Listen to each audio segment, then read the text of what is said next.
The best don't settle, and neither does turn. Just ask Syque Caesar, NCAA champion-winning gymnast and coach. He knows that elite gear is the key to elite performance. Turn is built for athletes that demand more. More comfort, more precision, and more podium-worthy designs. Whether you're training or competing, Turn moves intuitively with you. Wear the apparel that works as hard as you do. Shop now at turn-gymnastics.com. In this episode of the Sam Oldham podcast, I'm joined by Syque Caesar. In 2012 at the Olympic Games, he represented Bangladesh, and he was part of the men's Michigan Wolverines NCAA team that won back-to-back titles in 2013 and 2014. Following his gymnastics career, Syque has gone on to coach some of the best athletes in the US, and this is his story. Thank you so much, mate, for joining us today. I'm really interested in this conversation and the journey that you've been on from competing as an athlete yourself, being part of that college system, and then going on to coach in college gymnastics, then at the US Olympic Training Center, and now being at EVO with some of the best athletes you've got over there in the US. Just to start off with, Syque, can you tell me a little bit about the big takeaways that you took from Baku and that World Cup that you went to very recently, just a few weeks ago? It looked like the team was quite successful, and we're in a brand new cycle with lots of big rule changes. So what were your personal takeaways from that event? Well, first, thank you for having me. The intro was awesome. I'm pretty pumped now. We just got back from the Baku World Cup, on Monday. So that was like this week, just like a week ago. The USA brought 3 athletes, 2 of whom were pommel horse specialists, and 1 was a ring specialist. I coached the ring specialist, Alex Diab, at EVO Gymnastics, and the 2 pommel horse guys. 1 is from Colorado Springs at the U.S. Air Force Academy, and 1 is from Illinois. And so we went over there. All 3, 2 of them, actually 1 of them is brand new to the national team, and He, in fact, won the gold medal in his first World Cup event. And then the other pommel horse specialist, Patty Hoops, who has been on the national team for a little over a year now, he came away with the silver. And then Alex Diab in the rings final came away with a bronze medal. And so all 3 athletes came away with the medal, the whole suite, gold, silver, bronze. And which is cool is that we went 1 and 2 on horse, which I think was the first time in a long time for USA on any apparatus to go 1-2 on an event at a World Cup. And then all 3 of those athletes came away with their first ever World Cup medal. So that was also cool for all of them. Amazing, mate. Yeah, some amazing results there and a great way to start off the brand new Olympic cycle. What were some of the things and what was the level like of gymnastics that you were seeing there in Baku, Syque? Was it a well-attended World Cup? And what, again, like I mentioned before, what were maybe some of the big takeaways for you that maybe made you think, oh, okay, maybe when I get back to the gym in the States and I'm working with the guys, we're going to maybe change direction a little bit, or actually we'll put our foot down on the gas in this area a little bit more? Was there anything that you remember really taking away from that World Cup? Yeah, sure. So the first question was like how well attended it was. Yeah. It was like the smallest World Cup, to be honest. And so there were a lot of competitors. At max, it was like 20 athletes on an event in the qualification round. So it was a smaller meet. And so as far as competitiveness, maybe not the most competitive competition overall. However, at every World Cup, the top 4 to 5 on each apparatus, they're competitive. So either way, those top spots you're going for, the medal rounds, it's still difficult to get a medal. Right, okay. No matter what the apparatus is. You can look at all the medal winners and you're going to know their names, right? They're already some of the top athletes. Now, my takeaways from it is, when you go to these World Cup events, your federation will also, you have to bring the athletes, but you also have to bring an official, a judge. And so with that judge, I work with him or her that comes with us, and I ask, what are they looking at? What's some feedback that you got from the judging panel that you saw? And typically, because what we don't see on the floor is all of the E-scores from everyone. We just see the final E-score, so we don't know what the range was. And so for me as a coach, I want to know what that range is. Like, who was on the light end? What did they see? Like 1.2 off in difficult or in execution? We'll take it. This other guy had 1.7. Well, okay, let's figure out why he had 1.7. So we'll go back, review the footage.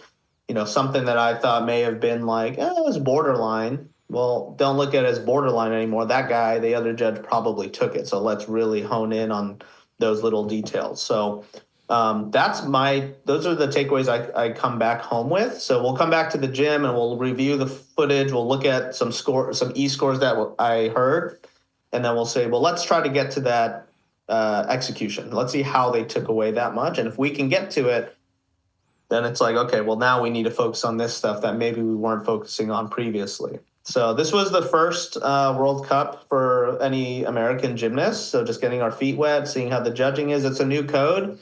And while there are some, people think there are is a learning curve, this new course, the FIG course, was extremely intense. I took it, and it was extremely intense. So I know those judges are well prepared. I know it. So I didn't go in thinking the judges are just feeling it out. No, they're really well prepared. They're good to go. So for me, you just take it as it is, and then when you go back home, work on some little adjustments here and there that we probably weren't focusing enough on. Do you typically notice any big differences between potentially competing in the US, and obviously you guys already had the Winter Cup, and I know that the NCAA season is well underway. Do you typically notice any differences in the harshness of the E-score potentially when you go internationally? And is that something that you experienced again at this World Cup, or was there anything maybe you were surprised? Maybe were you thinking, actually, we're scoring pretty well, actually, our E-scores. I'm a bit surprised. Normally the judges are a bit harsher. Was there anything like that you took away from the scoring, Syque?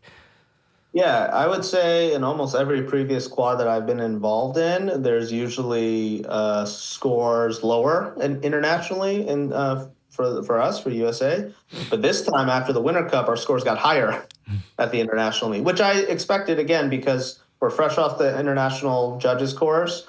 And I knew our judges, at least in the American judges, we had a really strong panel, all category 3s and 2s. So they're really well-rounded, well experienced. And I knew they were just taking every possible deduction they can think of, every single one. And so my expectation going into Baku was we're probably going to see a little bit of elevated scoring, which is great for the athletes. And they did. All 3 of our athletes scored higher at Baku than they did at Winter Cup. Oh, amazing. And do you do, as a coach, Syque, in a situation like that where you're preempting potentially the judging and the scoring, how much prep ahead of time are you maybe teeing up the gymnasts with from a mindset point of view? Because the last thing you want as an athlete, right, is to expect to go to a competition and get a 9 execution, and all of a sudden you get an 8 and you're like, what? Because it's a big knock in confidence, right? And the reverse. So how much of that are you maybe drip feeding to the athletes in the lead up to a big event? Yeah, I try not to feed it to them verbally, oh, you're going to score higher, don't worry about it. But what I will do in training is I will try to be that judge and just take every possible deduction I can think of and really focus on the low hanging fruit. Whatever's the easiest to adjust and fix, go ahead and do that first, and then we can work on the long-term adjustments. So typically when I'm judging athletes at home, my E-scores are pretty low. And I'm just trying to take everything. I want them to be aware, if you see it, you won't be surprised because your coach found those deductions. So, of course, the judge would likely find those too. So it's more of a mental kind of confidence thing. So it's more of a confidence thing. If they're scoring a 14 with me, I feel pretty confident when they go internationally. It'll be even a little bit higher. That's really interesting to me. And are you ever, Syque, is there ever a situation where maybe you've got an athlete who's suffering with a lack of confidence, that you ever maybe manipulate those scores a little bit to build that confidence back up? Does that make sense? Maybe if you're going into a competition and you're 2 weeks out and you're like, this guy doesn't look so confident. I think he needs an arm around him, metaphorically, with maybe some nice scores in a control competition. Is that something you've done in the past? And is that a tactic that you've got at your disposal being a coach? 100%. Okay, brilliant. If we're having a rough day, or if we're getting close to a meet, everyone's getting stressed out. Again, just making mistakes they don't typically do. I'll usually have another coach or judge with me, and I'll be like, hey, just be a little bit light on them. I want them to, let's reward them, kind of situation. And sometimes they'll know or they'll feel good about themselves. But yeah, you have to manipulate it because it's an emotional, mental, physical sport. And so if you're not focusing on the mental and emotional part on top of the gymnastics itself, then you're doing a disservice to those guys. You do have to take care of their well-being outside of just the gymnastics. So yeah, I'll manipulate the scores. I'll look at the scores and he'll have like a couple 3-10 deductions. I'll be like, hey, drop those a 1. Let's get closer. Let's give him a little bit of love today. That's really interesting. I think that's a great insight for maybe younger coaches that are coming through, because maybe at times actually they can go, right, I'm going to judge as strictly as I can in the gym, because then maybe by the time they get to the competition, they'll be pleasantly surprised. But actually what you've done is just completely killed their confidence before they've got to the gym. And you probably now, having coached for a long time and having been in the sport for a long time yourself as an athlete, I imagine that it's very, very important, right, to get that just right. Like the mental confidence and I guess the mindset the athlete's going into the competition with is almost just as important as the actual gymnastics side of things, I imagine.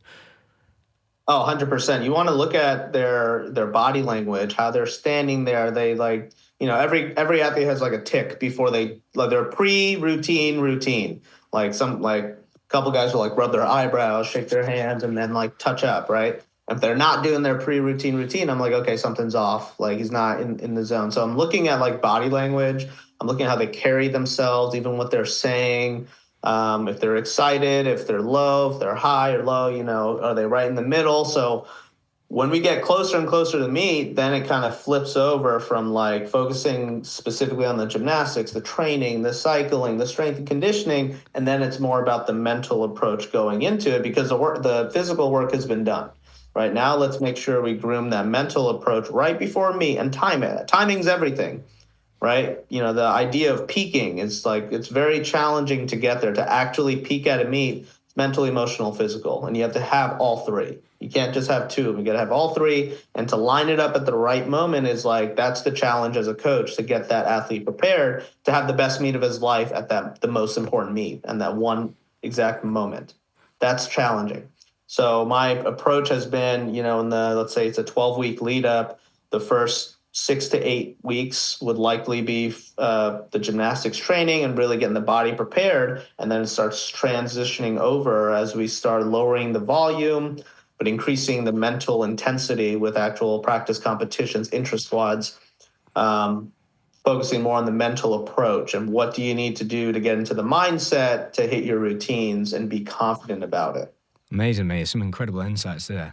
Let's go back to when you got into gymnastics yourself, Syque. Just tell me about your pathway into the sport of gymnastics, what that looked like, and what type of an athlete were you in the beginning when you first started? Sure. I was 6 years old when I started gymnastics, and not that the most interesting story. Just like everyone else, I was a hyperactive kid, jumping off sofas, climbing trees, jumping off trees. I think once I started jumping off trees, that's when my parents said, we got to do something about this kid.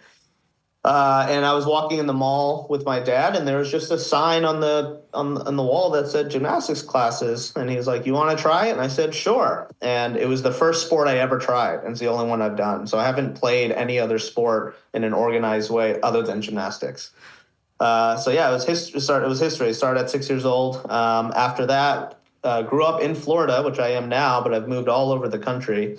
Grew up in Florida, ended up going to University of Michigan, and I was just a walk-on gymnast, meaning I wasn't an all-star by any means. I wasn't the best kid. To put it plainly, like I was like a nobody. I had talent, I had ability, but my situation with maybe not having the best facility or having the most knowledgeable coaches in the upbringing, I think maybe hindered my progress when I was younger as a junior.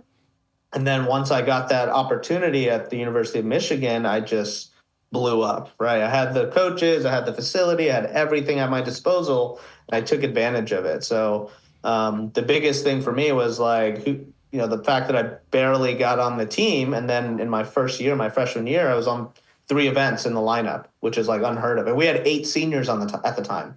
So 8 seniors and then juniors, sophomore, and then some no-name freshmen made 3 events. I was like, oh, okay, maybe there's something here. And so had tons of injuries growing up in the sport. So when I was in 11th grade, I tore my ACL at a competition, and then that comeback was pretty challenging. I was still growing. My bones were not really, yeah, like the surgery wasn't like the best, and I Okay. still have knee issues on that knee Right. because I'm nervous to go in with my growth plates not being fully matured, and so I also have super loose ligaments, so I'm prone to tearing.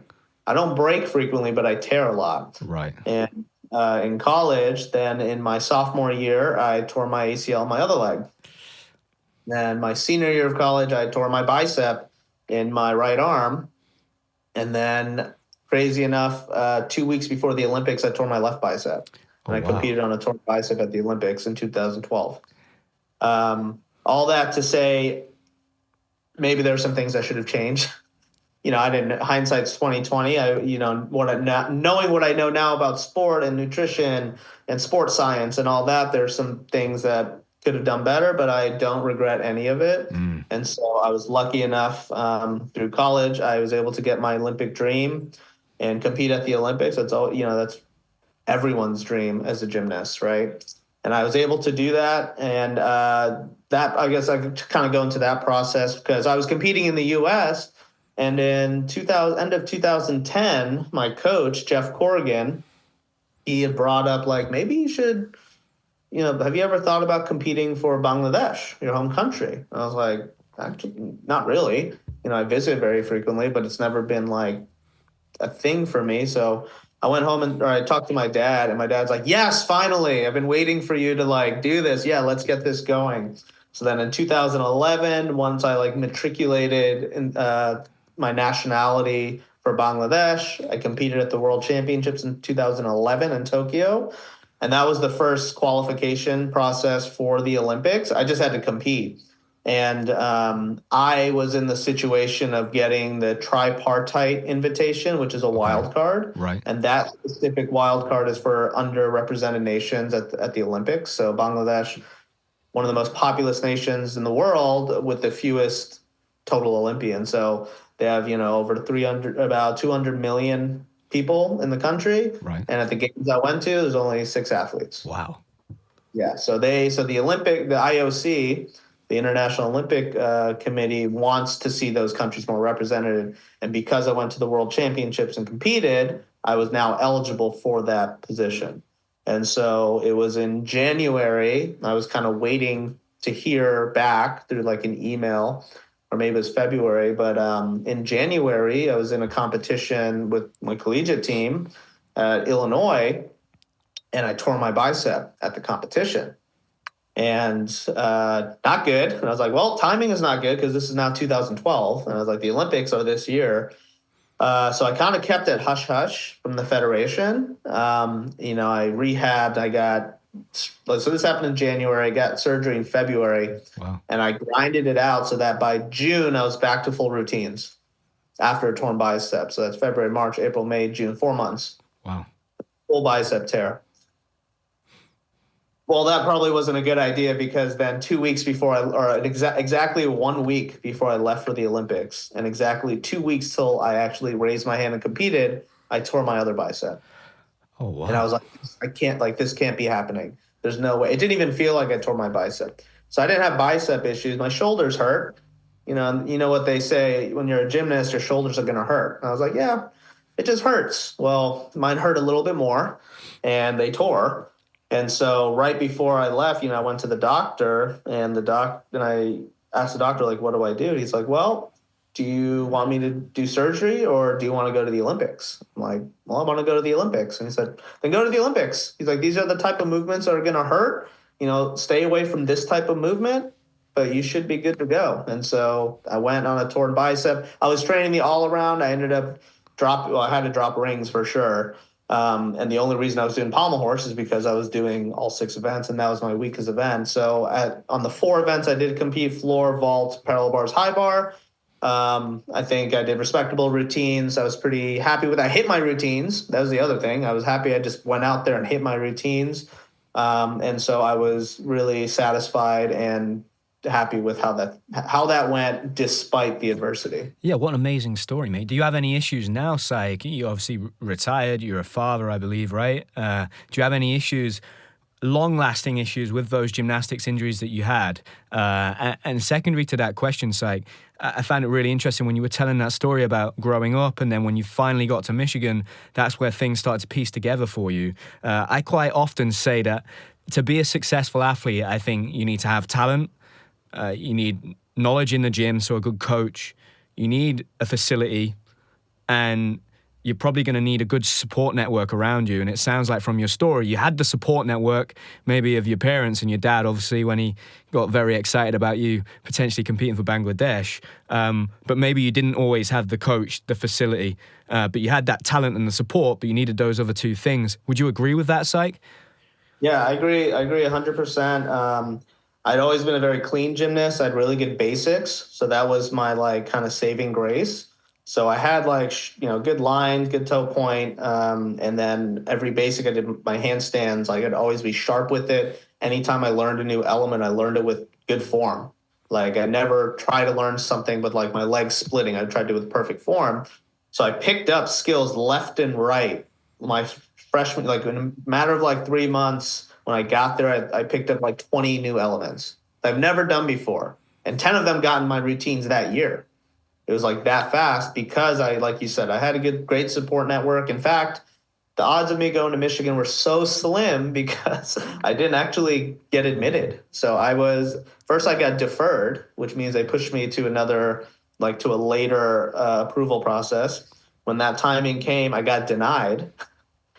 And then that year I was unable to go to our junior national competition, the Junior Olympic National Championships in our junior program. Okay. I was unable to go because I had to take some tests for school that were I could not reschedule them. So a coach in Florida was at that competition and it was being held in Michigan. And so all the collegiate coaches go to that meet and they're scouting athletes, right?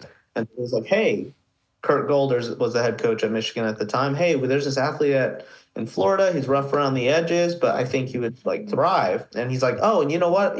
I'm pretty sure he applied and got in. So then Kurt Golder ended up getting contact with me and he was hey, so I heard you got in. And I was actually, no, I got denied. And I said, okay, well, let me take a look. And so my application didn't list anything about gymnastics. You wouldn't have known I was going in for a sport, right? I just had nothing about gymnastics in there.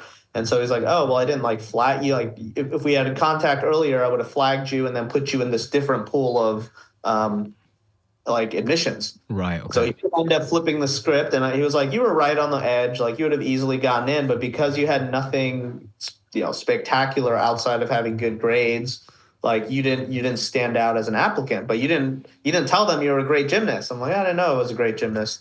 And so he got me admitted. So then, yes, once I got there, I was just so grateful that I had the opportunity and I wasn't going to waste it. So once I got there, I saw gymnasts do things I've never seen in person. I've never witnessed. It wasn't until a year before I witnessed someone over the age of 18 do gymnastics in person.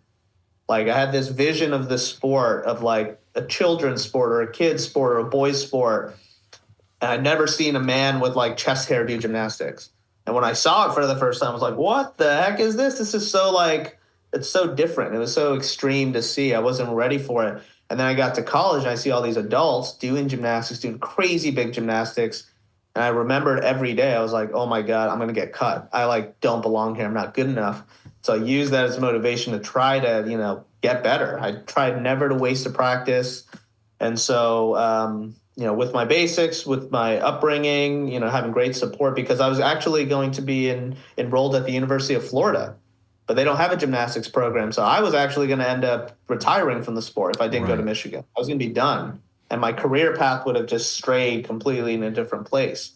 And so Michigan is a much better. So for my parents, education is number one. So he's well, you just got this opportunity at Michigan. I had a full scholarship to Florida and I had a 1% scholarship to Michigan. 1%, which is nothing. It's essentially free books. But he was it doesn't matter. The education you get from Michigan is going to be, superior to the one you'd get here. So you need to go. We'll figure out student loans later. And the bonus is, and you get to do gymnastics. So it's you have to go to Michigan. So that's how that works. So my parents helped support me going to Michigan, where the education was better. I now get to do gymnastics. I walked in the gym and these guys are so good. And I'm oh my God, I'm going to get cut.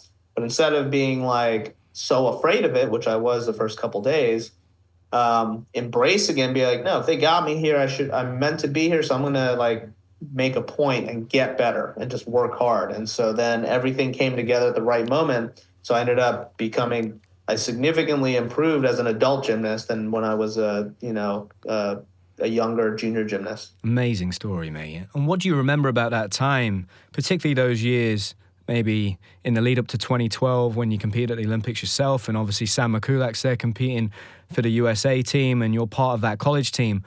What are the things that you learn about what it takes to be a high-level athlete, but also about coaching high-level athletes, maybe from Kurt, your coach there, at that time that you spent at Michigan? Yeah, great stuff. So Sam and I now coach together here at Evo. It's like one of my best friends. We grew up in college together. We lived together for a year.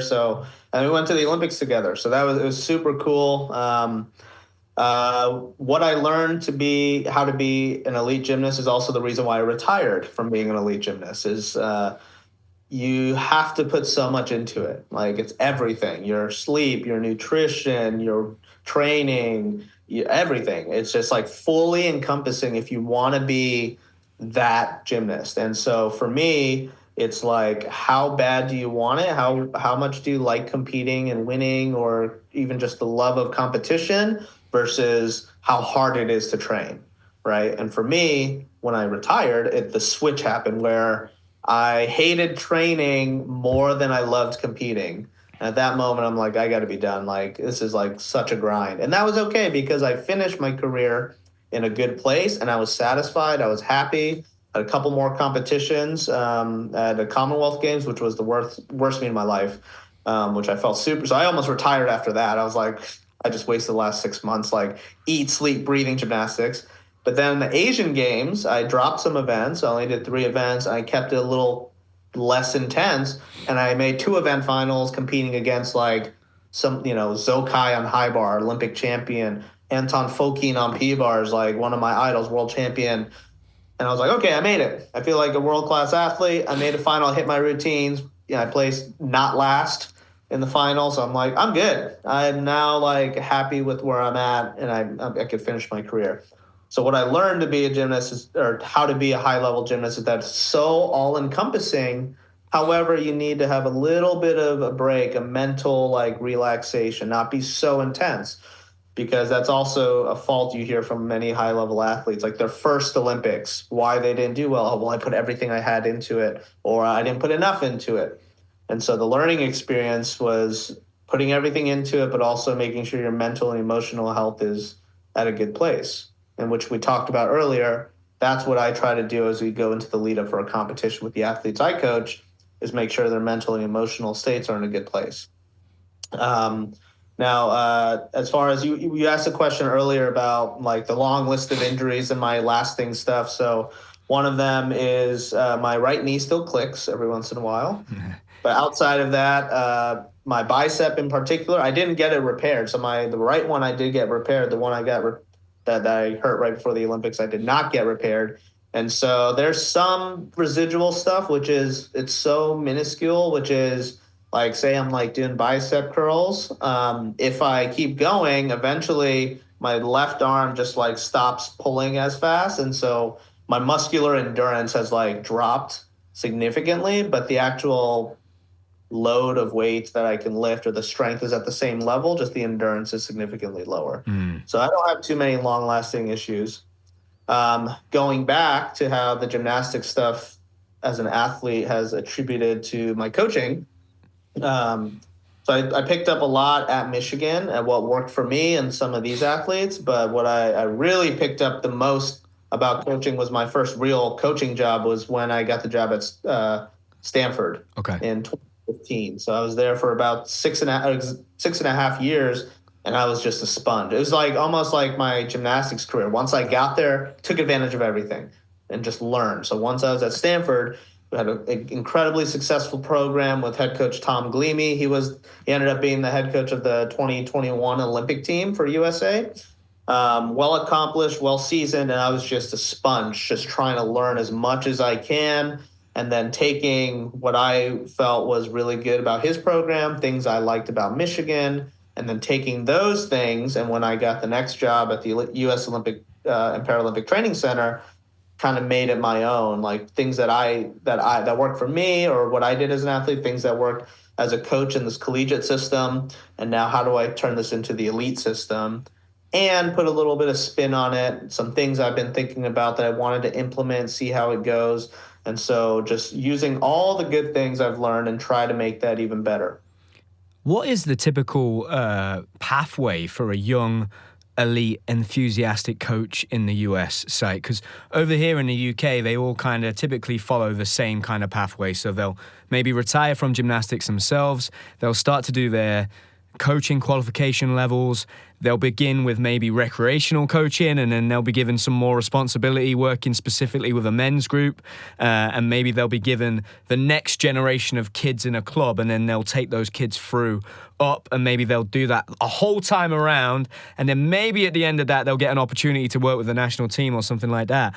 Would you say that in the US, the college system is actually almost the training ground for the new generation of coaches that are coming through? What do you feel is maybe a real positive of that system you have over there? And then what are some of the challenges as well for a young coach trying to get into elite gymnastics coaching in the US, Syque?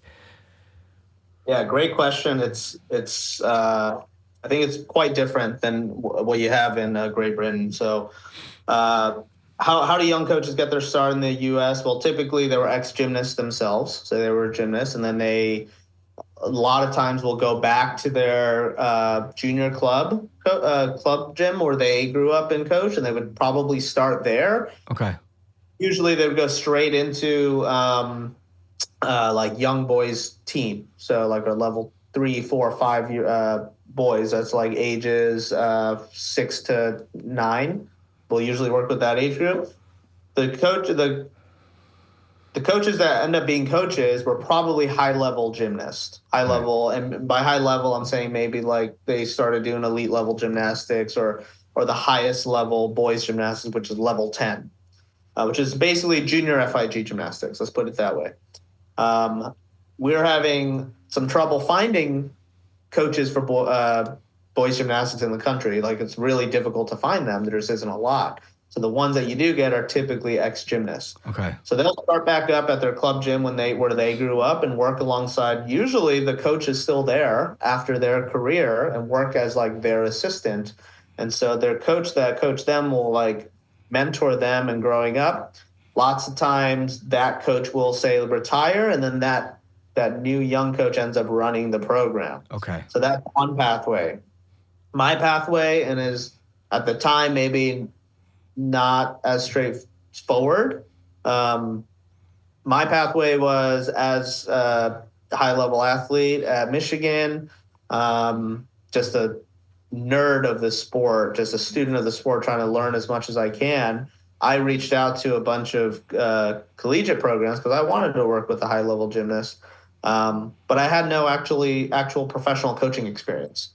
One of the biggest reasons I got into coaching is because a lot of my peers and my teammates were like, it's like, you have to get into coaching. Like, you're born to do it. You've been helping us as like our teammates, but like, this is your thing. And I never thought I was going to get into coaching because I always thought coaching was the job you do when you can't find a real job for ex-gymnasts. That's not the case, but that's how I felt about it. So that was my pathway. Once I reached out to a bunch of collegiate programs, I got a hit from Stanford and then worked my way up the ranking from there. While I was at Stanford, I worked in the club program there. So I coached the entire boys program, and I worked simultaneously with the seniors. So I was very lucky and blessed that I had the opportunity. It was a lot. It was crazy, but I had the opportunity to see the entire spectrum of the sport, from like a 6-year-old gymnast to an Olympic hopeful, every single day. So I'm seeing the entire like landscape of the sport every day for like 4 straight years. And that is how I learned so quickly and kind of moved up to rank so fast. I mean, I'm technically entering only my 10th year of coaching as of right now. So I started coaching in June of 2015, like in an official capacity. Yeah. And then so now how do other young coaches do it? And then you have the coaches who maybe didn't do gymnastics, but they are just interested in like acrobatics and that kind of movement. So they would start in like a recreational program Okay. with girls and or boys that are just jumping around on the trampoline and starting there. And then as they get better, then they usually ask their supervisor or their boss, like, can I start moving into more free team and the kids that are like the hot shots and start working their way up. So they would usually then, this is more typical, work your way up through the system. So maybe, a year, your first year as a recreational coach, and then your second to 2-3 years in this like pre-team development side where you're kind of helping the main coach the first year. And then the second year, you've pretty much taken over the pre-team. Then you move on to the lower levels on the team competition, probably stay there for several years, 3 to 4 years probably, and then move up into the optional levels, the level 8, 9s, and 10s. And then for a lot of people, they stay there and that can be their whole career. The college system is kind of what makes this whole thing different or unique about the U.S. I think there are certainly pros and cons about the college system. The biggest pro about college gymnastics, I mean, this is more selfish, but like I'm a product of college gymnastics. I wouldn't be where I am today without collegiate gymnastics. Some of the greats in the United States are products, or many of the greats are products of collegiate gymnastics. Now the cons, as you may know, is there are only a handful of programs left in college gymnastics. Back in the 80s, you had over 100. Now there's barely a dozen programs left. So opportunities aren't even that high anymore. Like the opportunity to get into collegiate gymnastics these days is harder than when I was there. Like, to put it simply, when I was a collegiate coach, if my tape came along, my videos, I wouldn't have recruited me. There's no chance. I would not. I would have been like, nah, he's not going to make it. I don't want him. Right. So I had it, frankly, easier. So that's why I took advantage of that opportunity. So there aren't a lot of opportunities. So what we're finding ourselves in now is post-college, the elite level gymnastics. So what do these guys do? So once they graduate from college, like they're no longer getting a scholarship. Like they have to find a way to pay their rent, pay their food. Now access to medical is the biggest thing, honestly, for an older gymnast. Older being 22 is not that old, but as you know, when you're in your 20s, you need medical. It's just as important as your coach's facility. And so once you're no longer on that collegiate team, where do you go? You have to try to make ends meet. Some people have to drive Uber to like get some extra side cash to pay for their doctor's appointments or whatever. And so that's kind of what we're doing here now at Evo is we're it's not a new thing. It's just new in the US is funding athletes to train full time to gymnastics. And so here at Evo, we've now been in operation for just a little over 2 years and got a couple guys on the Olympic team, brought home a historic medal after, so long.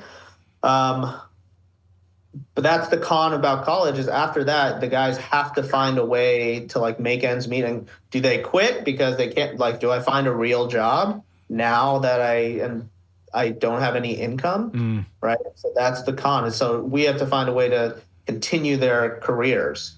So that's kind of where now in this new journey of my coaching career is like, I'm in the business of prolonging our senior athletes, their careers. So now I coach the oldest athletes in the country. My youngest gymnast is 25. That's really interesting, mate, to understand the structure and the dynamic over there in the US at the moment, because, we're always going to be in a position in the UK where we don't have a lot of athletes, there's not a lot of depth, and we have to look after every single athlete like we're not going to find another one. We're not in a position like Japan and China where gymnastics is a national sport, or even Russia to an extent. But you do imagine over here, this side of the Atlantic, that surely America's so big, they've got to have 5-6 times the amount of gymnasts we've got. But actually what you're saying is, no, when those gymnasts are finishing college, if they're not one of the top guys in the whole country, they're effectively staring down a situation of being bankrupt by medical bills if something goes wrong, if they're not being funded by a college anymore or funded by the US Olympic team. So, yeah, you explaining that makes a lot of sense. I imagine the athletes that you get maybe in America, just generally, as a generalization, Syque, because it's commonplace for them to pass over to a different coach when they go to college, does that mean you get more flexible athletes in terms of their mindset and their approach to gymnastics? Because typically over here, a coach might stay with a gymnast for their whole career. And what you get sometimes at a national training camp is that a different coach will come in and maybe float some new ideas around, but that athlete might not want to listen because he has his coach and he does it his way. And I imagine you probably typically get in the States more athletes that are open to trying new things and learning new things and taking a completely different approach. Is that accurate? So you bring up a really, really good point. That is a certain dynamic that as a national program in the U.S., we're trying to address and make it better, because you have these phenomenal coaches. Like we say they're junior coaches. I don't like saying junior coaches because they can coach any skill in the book, in my opinion. And they can coach these athletes, but it becomes a time where they have to let go of this athlete they've been coaching 10, 12 years, right? And they produce this athlete. They know this kid inside and out. And if they were able to continue to coach them, if they weren't in the collegiate system, they may be more successful potentially, right?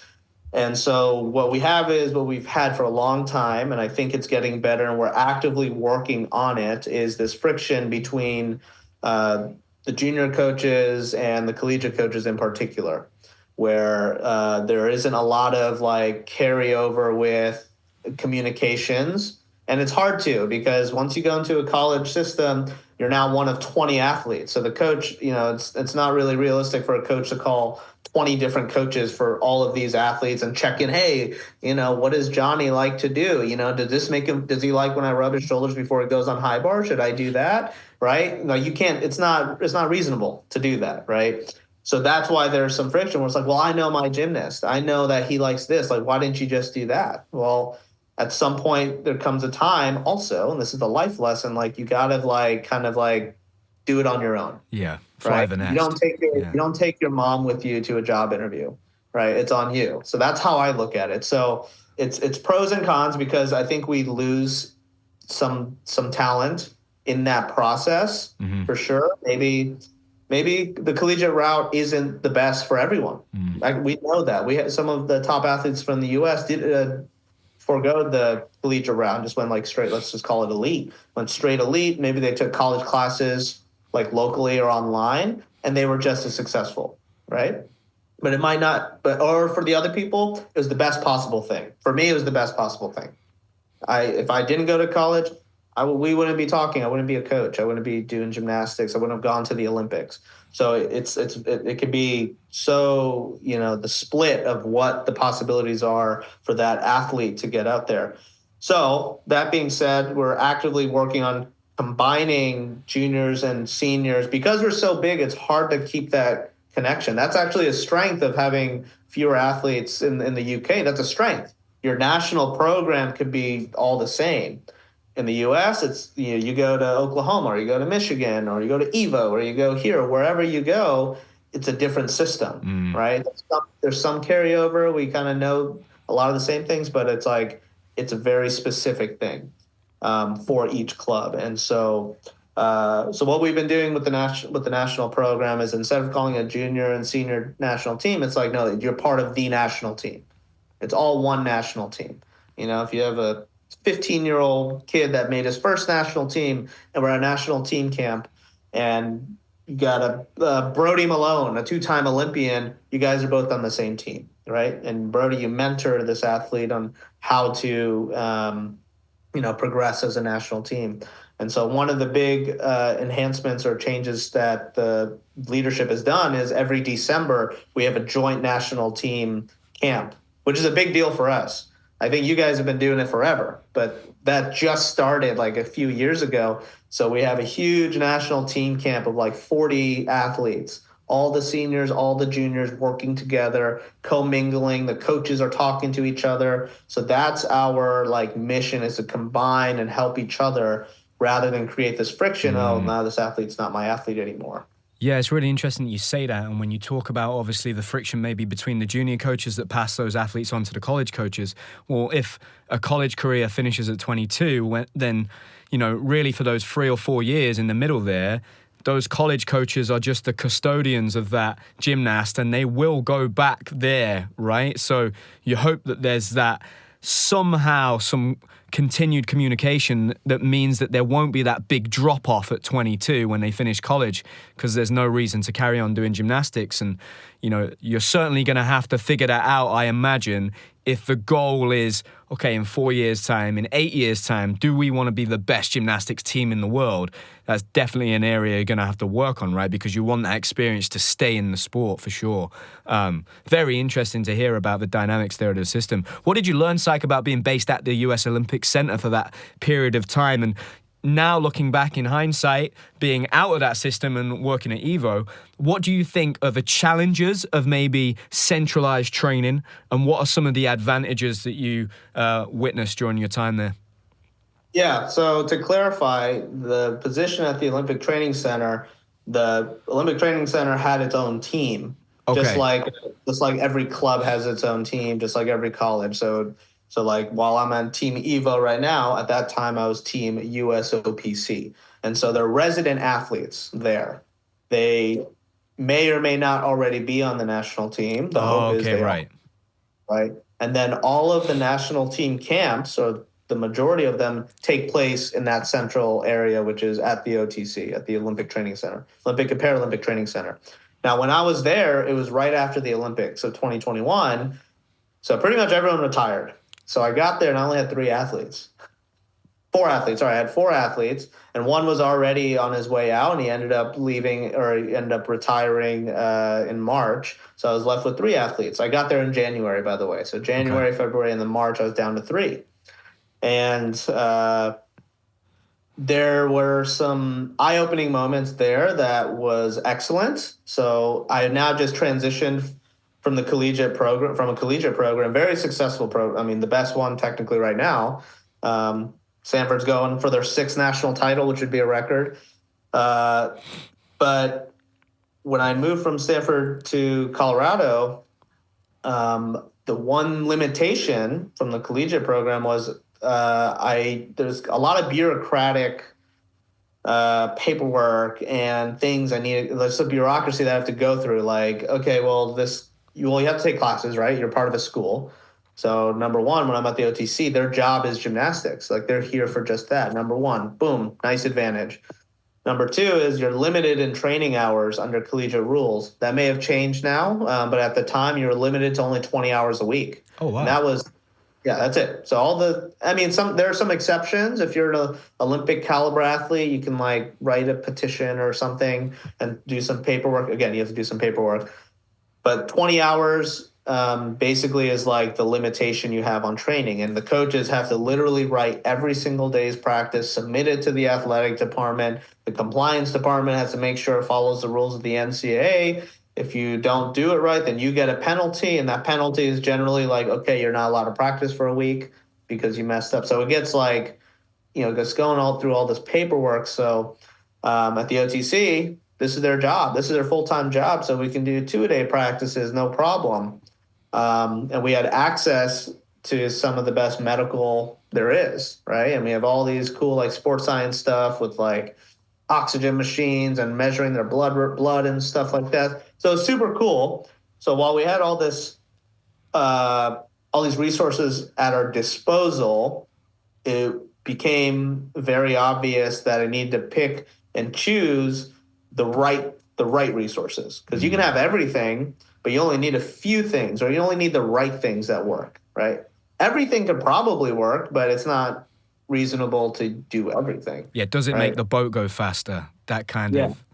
But maybe this one thing, maybe this sport nutrition that I can use for this athlete is going to make him be a little bit faster and quicker. Maybe the strength and conditioning coach here will make them a little bit stronger. Maybe this medical like machine helps this guy recover faster. So I'm like picking and choosing. So I'm learning more holistically what a professional or an elite athlete needs while I was at the while I was at the training center. And I was only there for 11 months. And that's when when Evo started up in June is when the talks started happening. At the time, I was coaching Eddie Penev, Shane Wiskus, and Alex Diab, all, pretty phenomenal athletes. And two of them had been called over for Evo that they would want them to come over and we'll fund them and pay them. Because at the training center, they're not getting paid. How is that funded, Syque? Like, who is funding them being able to be there and have that opportunity to train at the Olympic Center? So it's a joint program by the U.S. Olympic and Paralympic Committee and USA Gymnastics. Right, okay. It's like funded kind of together. There's a certain number of beds at the training center. And did you have to qualify as an athlete for that opportunity, Syque?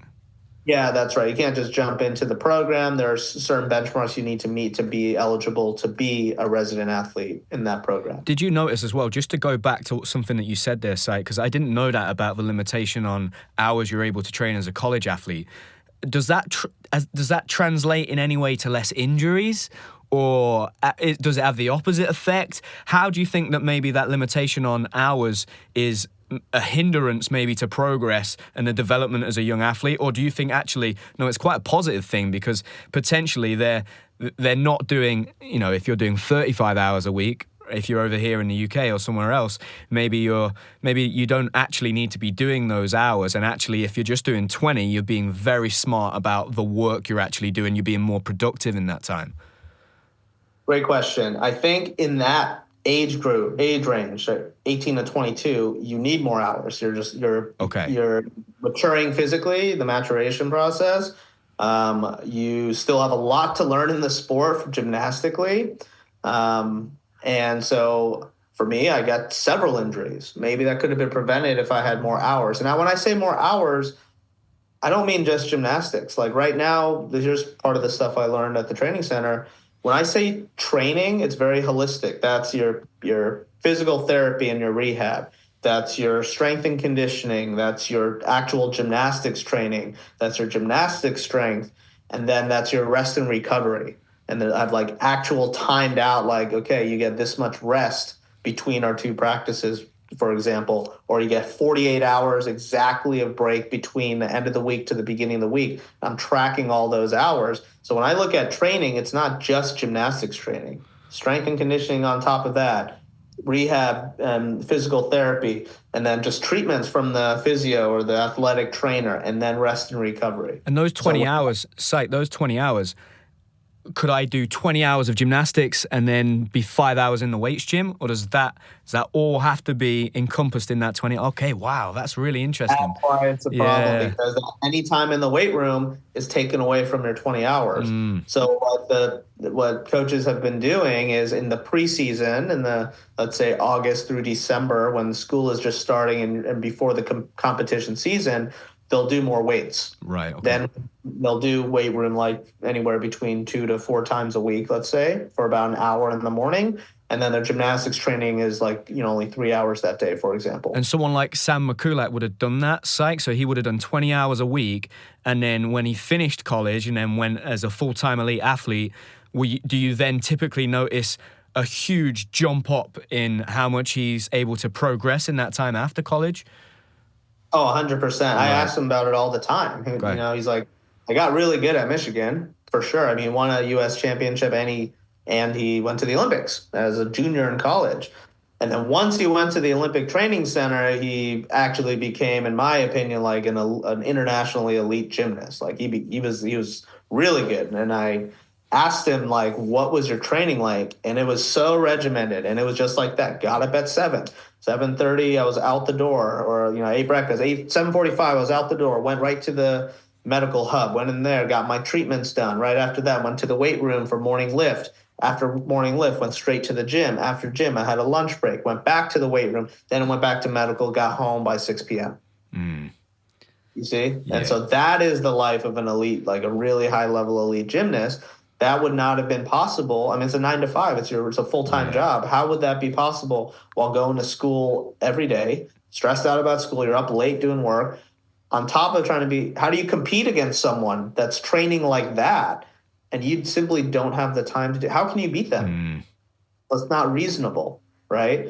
And so that's like the problem / challenge with the collegiate program is if you really want to, be the best in the world with the Russias, the Chinas, the Japans of the world. I mean, Japan has figured it out. Let's say that because they go to school, but with the Chinas and the Russias of the world, like that's how they're training. So how are you going to compete when they're already ahead of you before you even woke up? Yeah, they're training as professional athletes literally from the age of, in most cases, from 16, right? Not even 17, 18. I know in the UK now you have to stay in school until you're 18, but prior to that, you could finish school at 16 and be training as a professional athlete from that age. So I guess that's where Evo comes in, right, Syque? So you guys are giving athletes the opportunity to be professional athletes and continue that journey. Can you just tell me a little bit, and a lot of our listeners, Syque, from all over the world, but a lot of them are based in the UK, and we've often wondered, okay, what is this Evo gymnastics thing? What's the structure? How is that funded? How are they paying the athletes? What do Evo gymnastics get back from the athletes representing them? What does that all look like? Can you explain that for us a little bit? Yeah, pretty loaded question. And there's been a lot of changes over the last couple of years, but I'll try to put it as simply as I can. So Evo Gymnastics was a facility that already existed for about five or 6 years in Sarasota, Florida. And there was an umbrella company called Powers Gymnastics Group. And so this was basically a startup. You can look at it as like a startup tech company. So they got a lot of seed funding from like venture capitalists, a ton of money. And with that money, what they ended up doing was purchasing successful gyms across the country, primarily in the Southeast. And in that process, basically, you can almost call it like flipping that gym's revenue process by increasing revenue by focusing primarily on the recreational programs. So all these gyms they were purchasing were already successful. They're already like profitable. So they are just trying to make more money off of that. And so the CEO at the time was at a competition with his significant other and saw a men's gymnastics competition. It might have been like a Winter Cup or U.S. Championships. And he asked his girlfriend, hey, how are those guys getting paid? Because they're doing incredible gymnastics. And I think some of them are on the national team.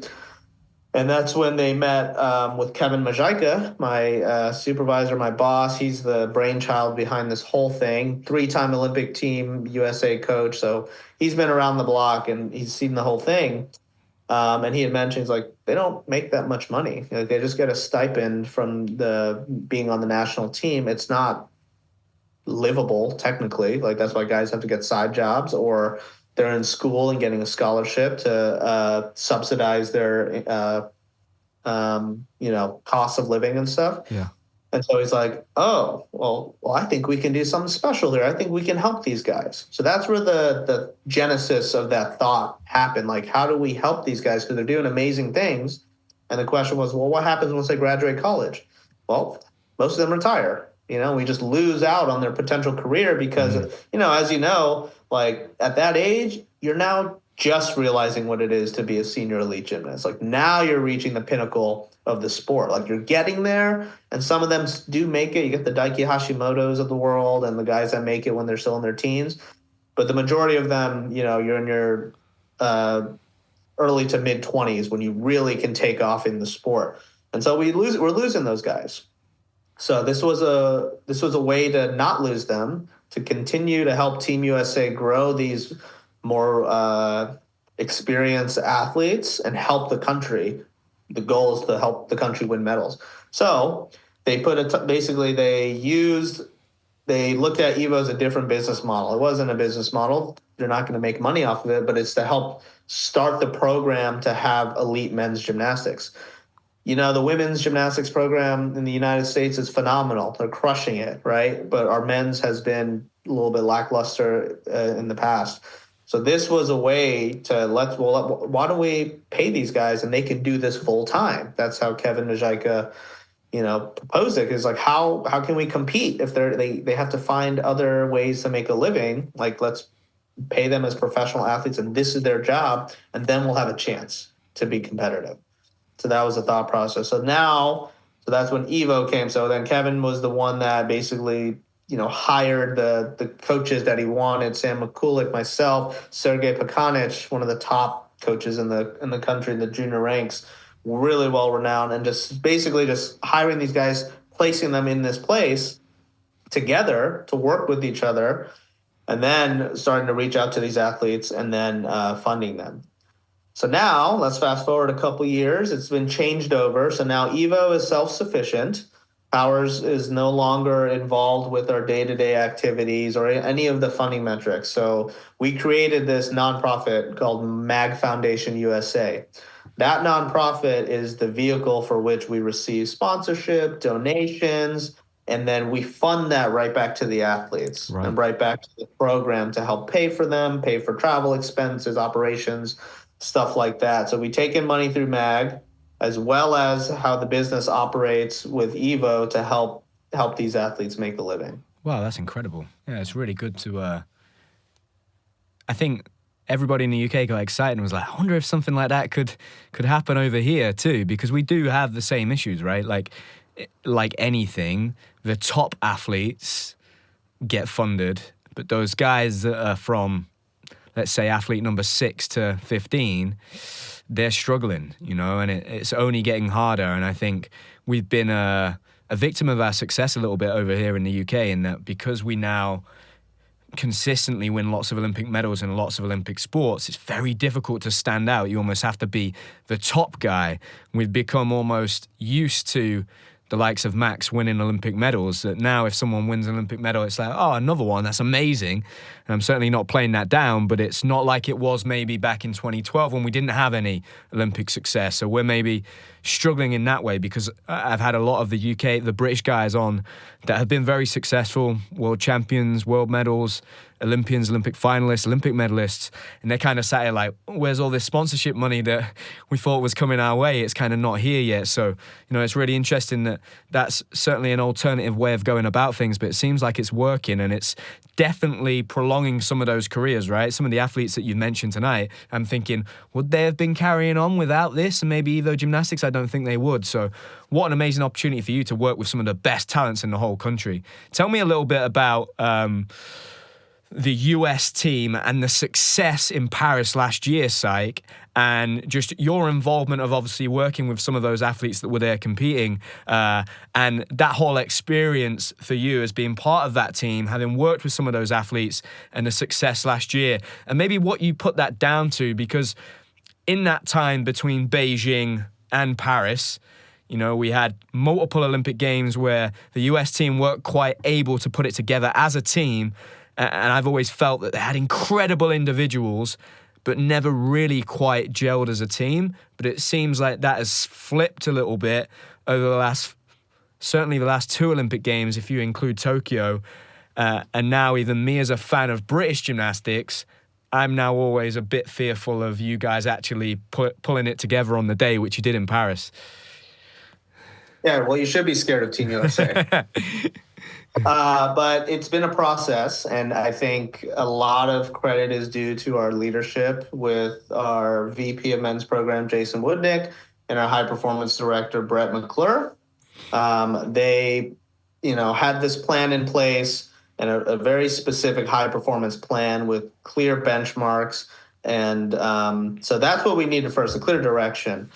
And bringing the country together, because you're right, it was a lot of individuals on a team, and you can't, if they're just a bunch of individuals, that's what you're going to do at the meet. But if you really gel together as a team, and you don't have to be best friends with everyone, but you should probably be friends with everyone, probably be able to crack jokes and have fun, know the names of their siblings, like simple. That seems so obvious, but you may not know that, and just having that information and that brotherhood, really creating a brotherhood with the athletes, that takes time. And I think we lost that. I think in the lead up to, say, Beijing, that group, I mean, they had 2 guys on that Olympic team that dropped off. The Ham brothers were on that team. And they were the ones that had to do it. Like, without Paul Ham, it was like impossible to win a medal. But then they did it without both of them, right? And they had that brotherhood, and like even to this day, those guys are hanging out. Like, we bring them out to championship meets and they, line up in front of everyone. Like, this is our 2008 Olympic team. Like, that's so cool. Yeah. So I think that kind of started falling apart and we became more of an individual team. Over this last, let's say, 3 to 5 years, I think it's been starting to come together. Really, as a country, trying to be like Team USA first, because our country's so big and you're in your own specific club. It's very easy to be like, oh, we're Team Evo and we're Team Michigan and we're Team OU or whatever. It's very easy to just like fall into this bubble of like we're only in our own little countries, right?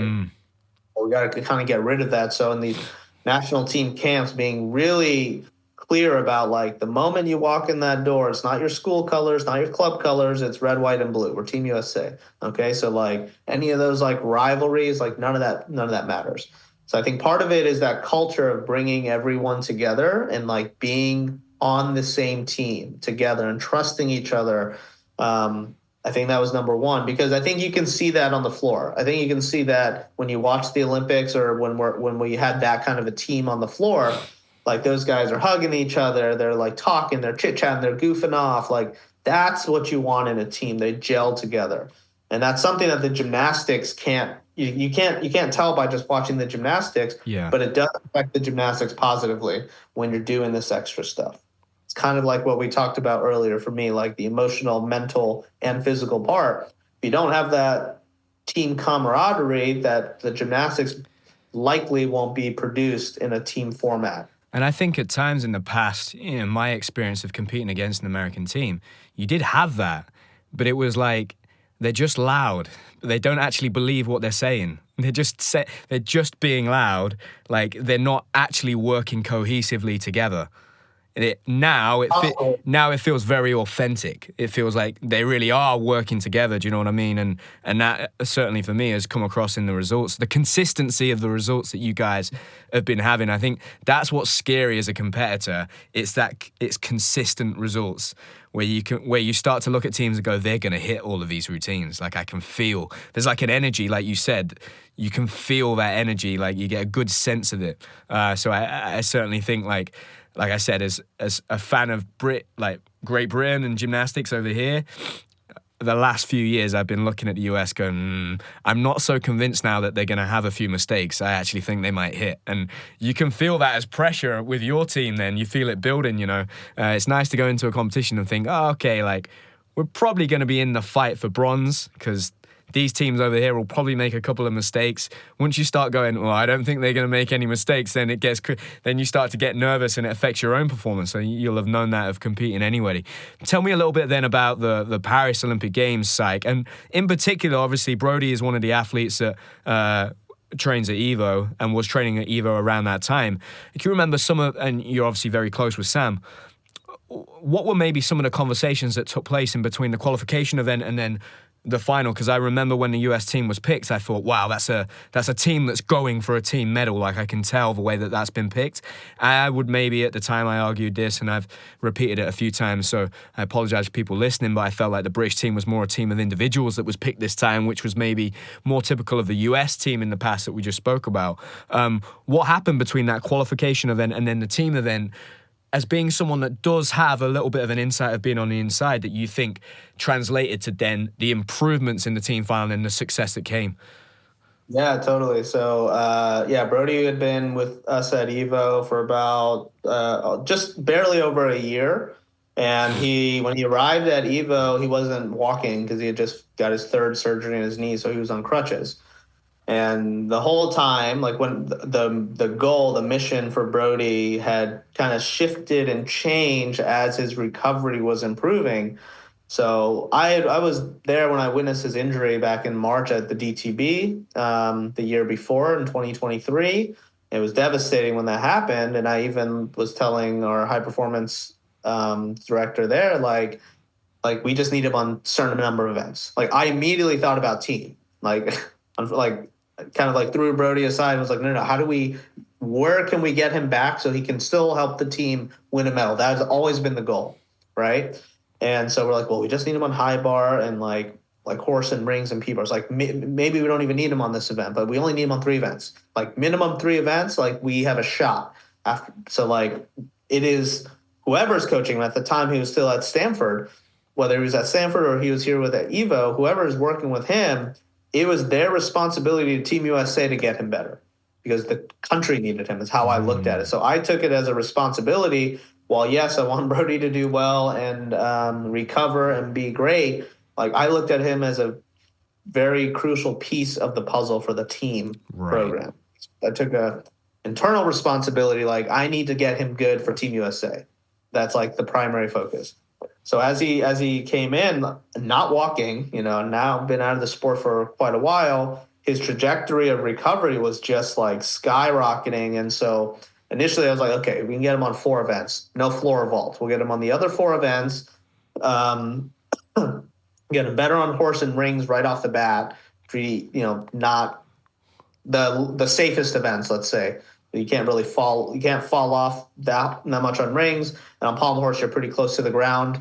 So it's easy to be safer with. So get those events real strong.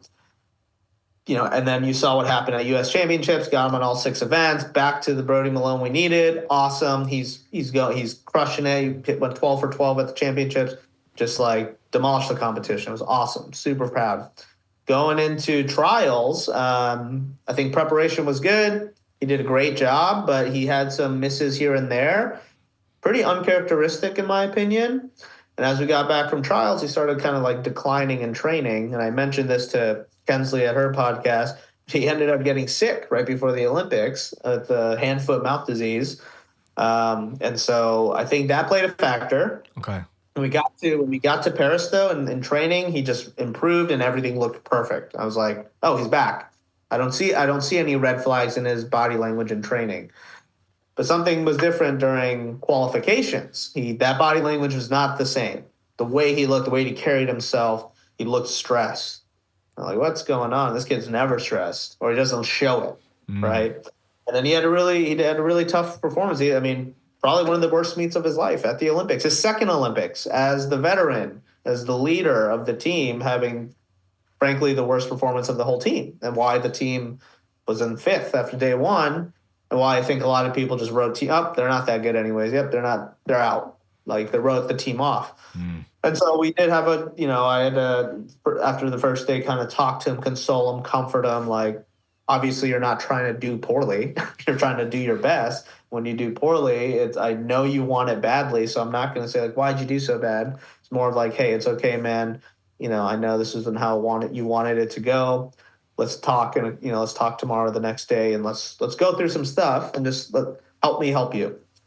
So we talked for a couple hours. I think there was 2 days between the qualifications and the final. So the immediate next day we talked, and I was like, "What's going on, man?" He's like, "I'm just kind of stressed because like I'm trying to be like the leader, and I'm trying to make sure everyone's in line and make sure we're all wearing the same apparel, we're on time, we're a team, I'm like, whoa, you're chewing off way more than you need to. I was like, if you want to be a good leader, you have to perform, number one. And how do you perform? You got to take care of yourself. It sounds like you're so focused on your team that you forgot to take care of yourself. Like, this is about you first. You have to take care of yourself. Make sure you're good, and then you can offer help to other guys. So he went the complete servant route, and he was such a servant, he forgot to take care of himself, really. And so he relied on his ability to compete, but he wasn't in the mental state. None of this was obvious to me. And also, as you know, like, the personal coaches aren't on the floor at all, or even the whole time. So for me, I was on the floor for only 2 apparatuses. So I'm like just watching from the stands, like, what's going on? It's hard to tell. Even in the back gym, he looked fine. Like, he looked good. He warmed up perfectly. And so I was like, all right, he's ready to go. The whole team looks good. Let's go. So it came down to him just like putting additional pressure on himself to like take care of the team and mentor them and kind of like watch them. And basically I said, like, hey, that is not your job. Your job, number one, is to perform. So you have to take care of yourself, number one. And I was like, yeah, there's some youngsters on the team and there's other guys who aren't youngsters. So like they can all help each other. You don't have to do it all. And so when we kind of had that breakthrough and talked through it, immediately his like, kind of like his shoulders and his body was just like relaxed. I was like, yeah, man, it's you. You can take care of yourself. All right. once you take care of yourself, it's easier to take care of others. But if you don't take care of yourself first, you can't take care of others. Just like on an airplane, the oxygen mask come out, you got to put yours on first before you put it on someone else. He did it backwards, is basically what we came up to.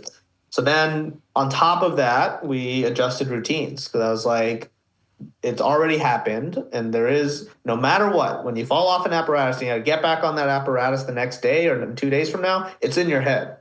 You know it's in your head, especially on like big events like high bar, right? Are you going to put your releases in close and do a crappy giant coming out? No, I don't want that to happen. You need to go for it no matter what.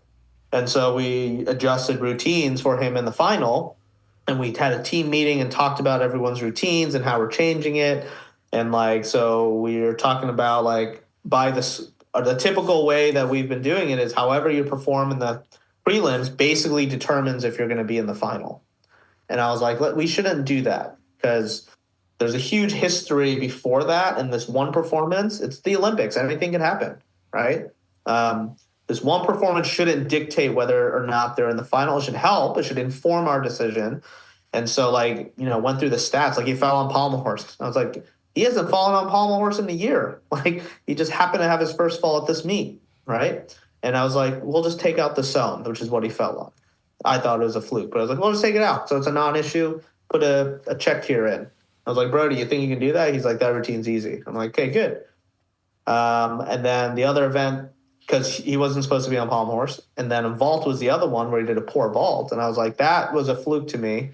I feel confident he'll do a good one. And then I just said, like, whoever the two guys were in the lineup that we were fighting with, I was like, if they both do the same exact vault and they both stick it, who's going to score higher? And then the answer was Brody. I was like, then you got to put him in because we got to go for it. And then high bar, I'm like, okay, Lucan's out because he was doing the Adler half connected to Lucan, which he only missed twice in like competition, but he doesn't have a lot of competitions under his belt. And in training, it wasn't going the best until right before the meet. It looked good. And he just happened to do a bad one. So I was like, you know what? Let's not worry about it. Your start value is already like really high. So we can drop the start value, but your execution should come up now. So we took out some difficulty, nailed that routine. And then pommel horse was the last event, did a great job. So he went from having like the worst meet of his life to competing on 5 events in the team final.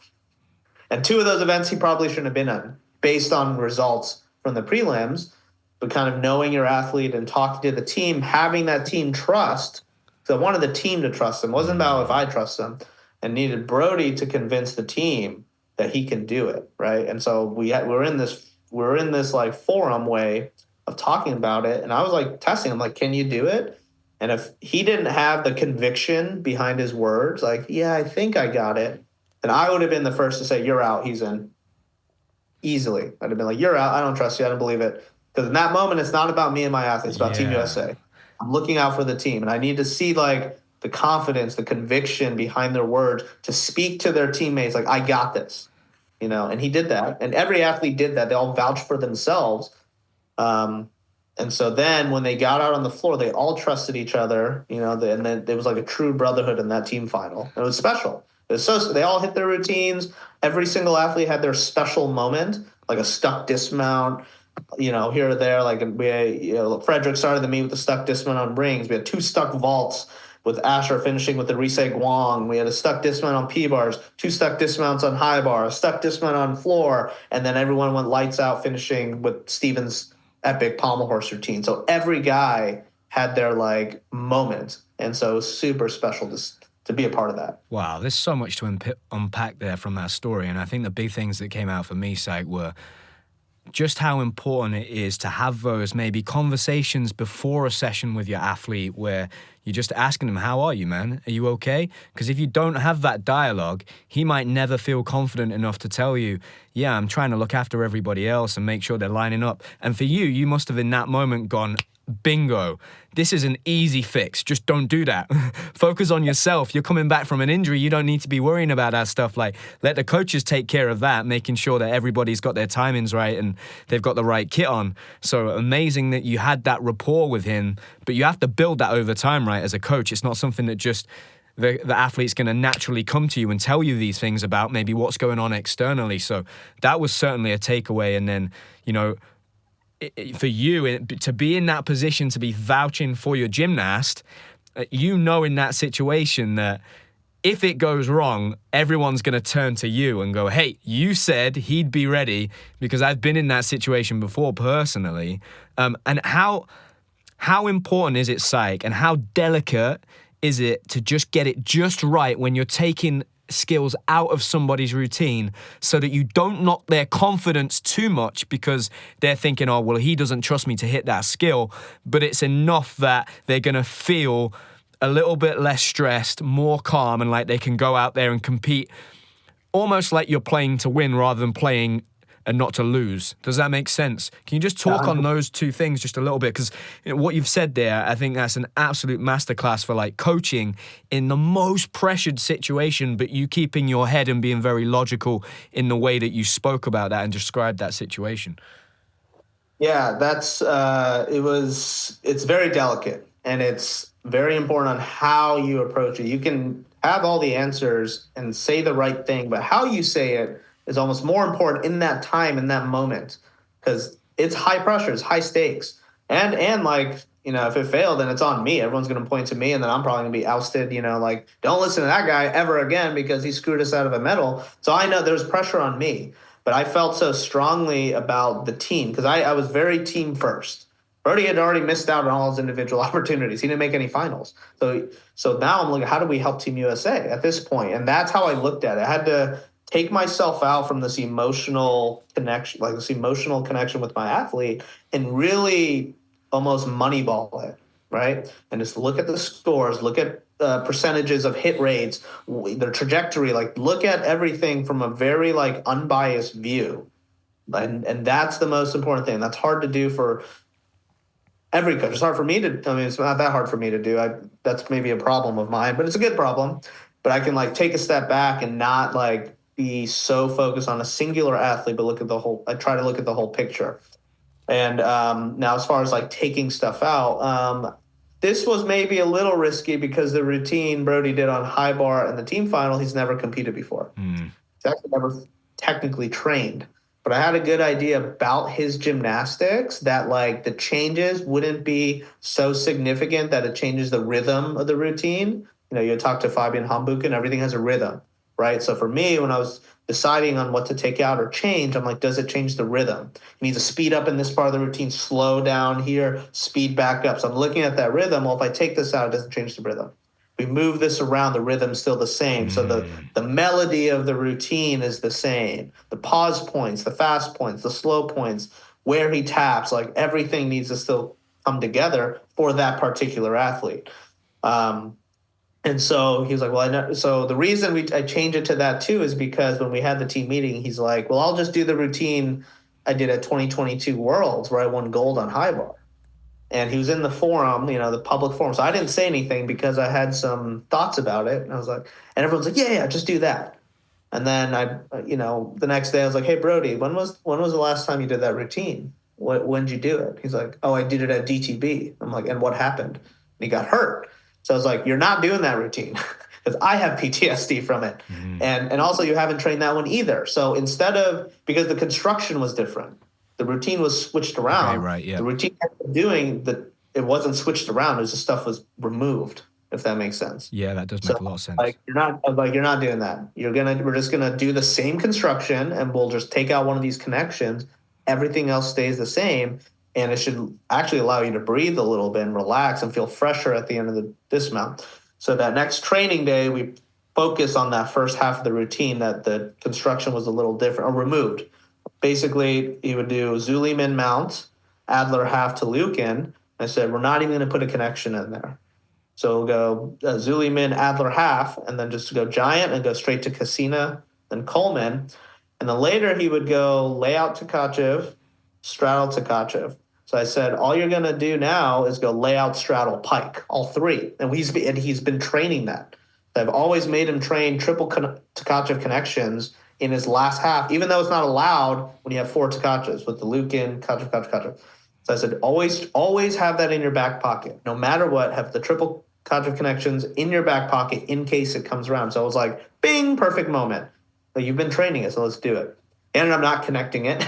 but it was part of the plan, and that's okay. It's all good. He still did a great job. Mm-hmm. So I had to basically, the delicacy was figuring out the right routine that he had never even done before, just straight up. He'd never done the routine, but I had a pretty good feeling about his gymnastics. I think he understood it too, why I came up to that decision of that routine, and then he performed it marvelously in the team final. Yeah, it's always the tricky thing about taking skills out or changing a construction is that quickly it becomes a habit to go defensive, and then you change one thing and then you start changing 2, 3 things, 4 things, and then that's where I've been in those situations preparing for competitions over a long period of time, and you start off with these big start values that you want to compete on, and by the time you're 2 weeks away, you're doing the same routines you were doing for the last big preparation. So it's always this balancing act that I guess is the job of a great coach, and it's when to step in and build up that confidence like we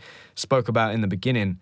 I guess just to finish off then, Syque, what do you think Team USA has to do to climb from 3rd place as a team in Paris to maybe 2nd place or even 1st place in LA, or in 4 years after that, which it looks like it's going to be Brisbane? And do you have the athletes right now, do you believe, to do that? Do you have the talent right now to do that? And if there are some young kids that are coming up, can you just tell us about a few names maybe we should keep our eye on over the next 4 and 8 years? Well, the goal is to win the Olympics in LA, and it's a home Olympics, number one. It's always difficult to win the gold medal, but the only reason I am okay with saying it out loud, like to win the Olympics in LA 2028, it's because I do believe we have the ability to do it. I think we have the athletes, the right caliber of athletes to do it. Just the carryover from this past Olympics with athletes like Asher Hong and Frederick Richard. They're 19 at the Olympics, right? So they're about to hit their stride going into this next one. So they're already going to be veterans. If some of the athletes I work with, like Steven, should be on his way back, it'll be tougher to make the Olympics as a pommel horse specialist. He's going to have a lot of competition, but Steven would be a veteran as well. And then Brody's taking it year by year, but if he goes through, that's another power, a high caliber athlete. So those are just the names we already know. We have some youngsters that are coming up. We'll see if they can develop into, if those guys stick around, those youngsters might not have a chance this go around, just straight up. If those veterans end up retiring or not going for whatever reason, maybe we'll see the youngsters come up. I think it's a little bit of a stretch because those veterans are quite far ahead, and I think they're at a pretty impressive high level right now, and I think it'll all come together at the end. So I think those are the names I feel comfortable saying right now, but I'm sure I'm missing guys. I'll say a couple more. You've got a stud out at Stanford as well. Taylor Burkhart is a phenomenal athlete, does some of the most incredible, fun, unique, dynamic gymnastics you'll ever see. He's actually in Turkey this week for that World Cup. So he comes to mind for sure, as well as like kind of a dark horse. Yul Moldauer, he's been around for a while. You never count Yul Moldauer out.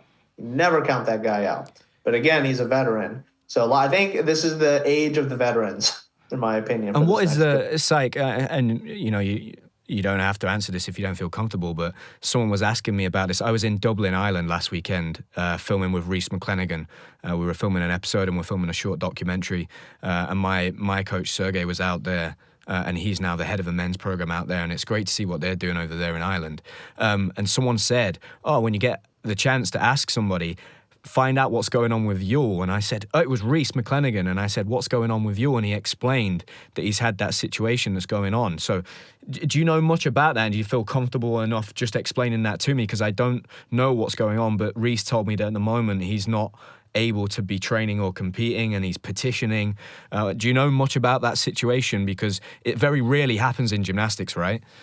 Yeah, I mean, he put out a statement on social, so I'll just let that speak for himself. Okay. But knowing Yul, and I spoke to his coach, he's still training, so he'll be permitted to compete domestically starting, I believe, in time for the U.S. Championships. Oh, okay, amazing. And how old is you at the moment, Syque? 28. I don't want to be off on that. So late 20s. Yeah, that's right. Yeah, it does sound like, when you say those names out loud, and even you've got athletes like Shane, right? I'm not sure what Shane's doing, whether he's retired or he's carrying on, but it sounds like you guys now do have real depth, and certainly depth of experience, which is going to be very, very important if there are some youngsters coming up. One thing I'm expecting moving forwards is that the gap between those senior experienced gymnasts and the juniors that come up will be a little bit shorter now that the skills have been reduced to 8, and we might see some superstars being able to jump into those senior teams a lot quicker than maybe has been typical over the last couple of Olympic cycles, because I think that's really hard going from junior gymnastics and then just essentially being able to have the endurance to keep up with the seniors and have 10 full skills. They might have 5 or 6 big skills, but to have 10 is like a big deal. But 8 seems like it's going to change things quite significantly. So, Syque, thank you very much for spending some time with us, my friend, and explaining all the intricate details of the American system over there. And your story is an amazing one. Congratulations again on having a great career yourself, being, I imagine, the first gymnast to ever compete in Olympic Games for Bangladesh. Is that right? That's correct. Yeah, what an amazing achievement, mate. And to be an Olympian, like you say, I'm sure sometimes you look back, having now spent a lot of time trying to coach athletes to achieve that. Hopefully you sit back now in hindsight and go, wow, what an incredible thing that was. And I'm sure that you feel somewhat like me in that gymnastics has given you this amazing life. And so it's been a pleasure to speak to you, my friend. Keep doing what you're doing. Keep up with the mic'd up coaching, because I was laughing my head off at that, man. It's so funny. So keep that up, and you're absolutely hilarious. And I just think it's something a little bit different, and the sport needs something a little bit different. It doesn't matter what it is, but if enough of us can try and build the sport up, then maybe we'll be in a place in 4 years' time where we have the opportunity to have an athlete like Simone in men's gymnastics. That's kind of the dream for everybody in the sport, I think. Yeah, for sure. I'm trying to take a page out of Frederick's book. He's trying to change the game. I love it. If I can do a little part and make people laugh, if that brings more eyeballs to the sport, I'm happy with that. Amazing. Thank you, mate. You take care. Thank you so much. Big thanks to Turn for sponsoring today's episode. Turn is the brand dedicated solely to men's gymnastics. Make sure you go check them out at turn-gymnastics.com.